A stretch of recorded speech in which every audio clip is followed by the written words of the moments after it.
qu'il faut retenir, c'est qu'il y aura deux choses.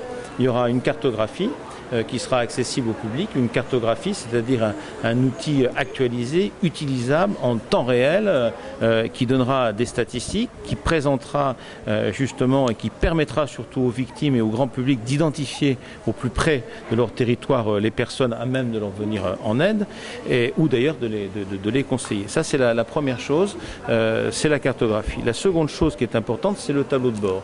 Le tableau de bord, ça sera l'outil de pilotage pour les associations, pour les services de l'État, pour l'autorité judiciaire, l'outil de pilotage qui permettra, notamment grâce à la formation spécialisée, à orienter des actions efficaces. Je dirais malheureusement et heureusement aussi, les statistiques des plaintes ont considérablement augmenté. Ça veut dire que les femmes, jeunes, moins jeunes, qui ont été violentées, qui ont été maltraitées et qui ont subi des violences, hésitent beaucoup moins maintenant, puisque les statistiques sont là, à porter plainte. Et c'est très bien ainsi.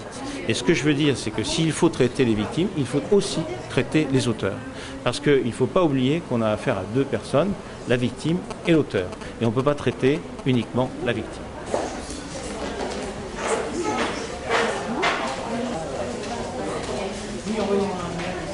Alors l'avantage du site internet d'abord, c'est qu'il est actualisable en temps réel et ça n'est pas offert par un guide papier. Donc dans les situations de violence conjugale, il faut quand même pouvoir être réactif très vite parce que c'est au moment où on cherche l'info qu'on doit la trouver et pas 3 mois plus tard parce que les femmes 3 mois plus tard changent d'avis.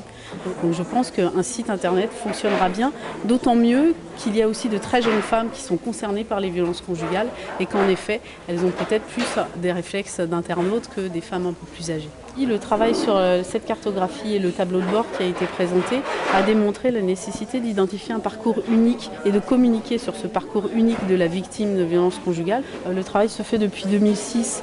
Les débuts ont sans doute été un petit peu houleux, mais aujourd'hui, il y a une vraie entente entre l'ensemble des partenaires et ils tirent tous vraiment, mais vraiment, dans le même sens, faire en sorte que les femmes puissent dénoncer de plus en plus les situations dans lesquelles elles se trouvent et surtout faire baisser les violences conjugales à La Réunion.